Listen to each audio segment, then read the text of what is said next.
ವಿಧಾನಸಭೆಯಲ್ಲಿ ಸಾಮಾಜಿಕ ಬಹಿಷ್ಕಾರದ ಒಂದು ನಿಷೇಧದ ಮಸೂದೆ ಮಂಡನೆಯಾಗಿದೆ. ಈ ಒಂದು ವಿಚಾರಕ್ಕೆ ಸಂಬಂಧಪಟ್ಟಂತೆ ಇನ್ನು ಮುಂದೆ ಯಾರೂ ಕೂಡ ಸಾಮಾಜಿಕವಾಗಿ ಬಹಿಷ್ಕಾರವನ್ನು ಮಾಡಬಾರದು ಅಂತ ಸರ್ಕಾರ ಹೇಳ್ತಾ ಇದೆ.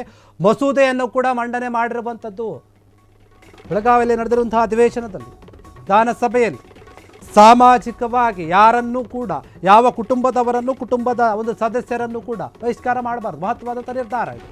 ಕರ್ನಾಟಕ ಸಾಮಾಜಿಕ ಬಹಿಷ್ಕಾರ ಮಸೂದೆ 2025 ಮಂಡನೆ ಆಗಿದೆ. ನಿಯಮ ಉಲ್ಲಂಘನೆ ಆದರೆ 3 ವರ್ಷ ಜೈಲು ಶಿಕ್ಷೆ. ಯಾರು ನಿಯಮ ಉಲ್ಲಂಘಿಸ್ತಾರೋ ಅವರಿಗೆ ಸಭೆ ಪಂಚಾಯಿತಿ ಮೂಲಕ ಯಾವುದೇ ವ್ಯಕ್ತಿ ಕುಟುಂಬ ಅಥವಾ ಕುಟುಂಬದ ಸದಸ್ಯರನ್ನು ಬಹಿಷ್ಕರಿಸುವಂತಿಲ್ಲ. ಸಾಮಾಜಿಕವಾಗಿ ಬಹಿಷ್ಕರಿಸುವುದನ್ನು ನಿಷೇಧಿಸುವ ಹಕ್ಕು ಯಾರಿಗೂ ಕೂಡ ಇಲ್ಲ. ಈ ಮಸೂದೆಯ ಉಲ್ಲಂಘನೆಯನ್ನು ನಿಯಮವನ್ನು ಉಲ್ಲಂಘಿಸಿದರೆ ಕಠಿಣ ಶಿಕ್ಷೆ ಅಂತ ಹೇಳ್ತಾ ಇದೆ. ಸಾಮಾಜಿಕ ಬಹಿಷ್ಕಾರ ಹಾಕುವವರಿಗೆ 3 ವರ್ಷ ಜೈಲು, 1 ಲಕ್ಷ ರೂಪಾಯಿ ದಂಡ. ಸಮಾಜ ಕಲ್ಯಾಣ ಇಲಾಖೆ ಸಚಿವ ಎಚ್.ಸಿ. ಮಹದೇವಪ್ಪ ಅವರು ಮಸೂದೆಯನ್ನು ಮಂಡಿಸಿದ್ದಾರೆ.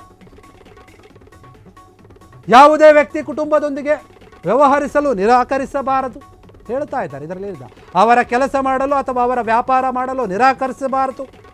ಕೆಲಸಗಳನ್ನು ನಿರಾಕರಿಸಿದರೆ ಜೈಲು ಶಿಕ್ಷೆ ಗ್ಯಾರಂಟಿ ಅಂತವರಿಗೆ ಹೇಳ್ತಾ ಇದ್ದಾರೆ.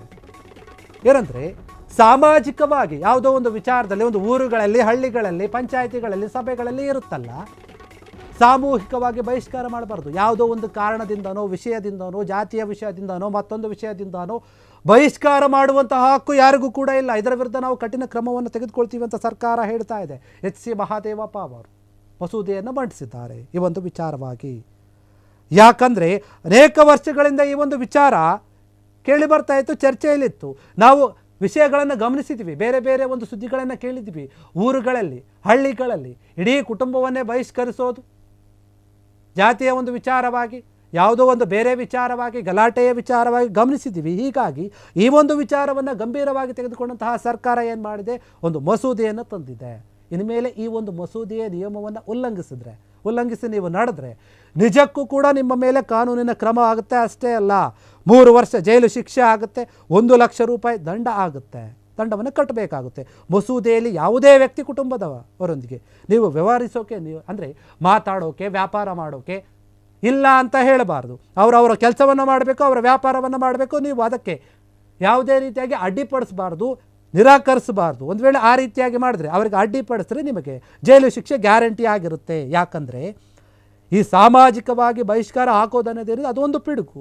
ಜಾತಿ ಸಭೆ ಅಥವಾ ಸಮುದಾಯಗಳ ಪಂಚಾಯಿತಿಗಳ ಮೂಲಕ ವಿವಿಧ ಶಿಕ್ಷೆಗಳನ್ನು ವಿಧಿಸುವಂತಹ ಒಂದು ಅಸಂವಿಧಾನಿಕ ಪದ್ಧತಿಗಳು ಇವೆಲ್ಲವೂ ಕೂಡ ಸಂವಿಧಾನದಲ್ಲಿಲ್ಲ.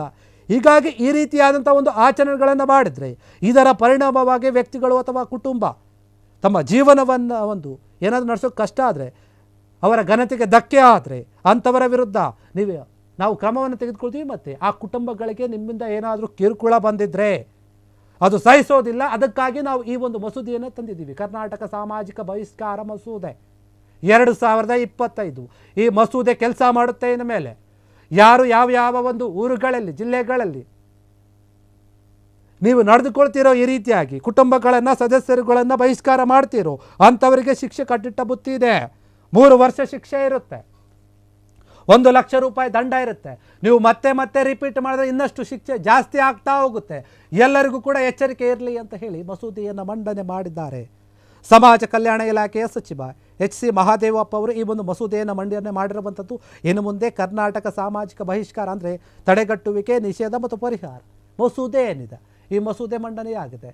ಇದರ ರೀತಿಯಲ್ಲಿ ನಡೆದುಕೊಳ್ಳಬೇಕು. ಒಂದು ವೇಳೆ ಇದಕ್ಕೆ ವಿರುದ್ಧವಾಗಿ ನಡೆದುಕೊಂಡ್ರೆ, ನಿಯಮವನ್ನು ಮೀರಿದ್ದೇ ಆದಲ್ಲಿ ಅಂಥವರ ವಿರುದ್ಧ ನಾವು ಕ್ರಮವನ್ನು ತೆಗೆದುಕೊಳ್ತೀವಿ ಅಂತ ಸರ್ಕಾರ ಹೇಳ್ತಾ ಇದೆ. ಇದು ಒಂದು ಜನಸಾಮಾನ್ಯರಿಗೆ, ಯಾರು ಶೋಷಿತರಿರ್ತಾರೆ, ಯಾರು ಈ ರೀತಿಯಾದಂತಹ ಒಂದು ತೊಂದರೆಗಳನ್ನು ಅನುಭವಿಸ್ತಾ ಇರ್ತಾರೆ, ಯಾರು ಕಿರುಕುಳವನ್ನು ಅನುಭವಿಸ್ತಾ ಇರ್ತಾರೆ, ಅಂಥವರಿಗೆ ಇದು ಉಪಯುಕ್ತ ಆಗುತ್ತೆ. ಇನ್ನು ಮುಂದೆ ನೀವು ಧೈರ್ಯವಾಗಿರ್ಬೋದು. ನಿಮ್ಮನ್ನು ಯಾರಾದರೂ ಊರಿನಲ್ಲಿ ಪಂಚಾಯಿತಿಯವರು ಅಥವಾ ಊರಿನ ಮುಖಂಡರು, ಇನ್ನೊಬ್ಬರು ಮತ್ತೊಬ್ಬರು ಜಾತಿಯ ವಿಚಾರವಾಗಿ, ಮತ್ತೊಂದು ವಿಚಾರವಾಗಿ, ಬೇರೆ ಬೇರೆ ವಿಚಾರವಾಗಿ ಬಹಿಷ್ಕಾರ ಮಾಡಿದ್ದೇ ಆದರೆ, ನಿಮ್ಮನ್ನು ನಿರಾಕರಿಸಿದ್ದೇ ಆದರೆ, ನಿಮ್ಮ ಜೊತೆ ಮಾತನಾಡೋಕ್ಕೆ, ವ್ಯವಹರಿಸೋಕೆ ನಿರಾಕರಿಸಿದ್ದೇ ಆದರೆ ಅವರ ವಿರುದ್ಧ ಕಾನೂನಿನ ಕ್ರಮವಾಗುತ್ತೆ. ನೀವು ಧೈರ್ಯವಾಗಿ ಬಂದು ಕಂಪ್ಲೇಂಟ್ ಮಾಡಬಹುದು ಅಥವಾ ಕೇಸ್ ಹಾಕಬಹುದು. ಅಂಥವರ ವಿರುದ್ಧ ನಿರ್ದಾಕ್ಷಿಣ್ಯವಾಗಿ ಕಾನೂನಿನ ರೀತಿಯಲ್ಲಿ ಕಠಿಣ ಕ್ರಮವನ್ನು ತೆಗೆದುಕೊಳ್ಳಲಾಗುತ್ತೆ ಈ ಒಂದು ಮಸೂದೆಯ ಮೂಲಕ.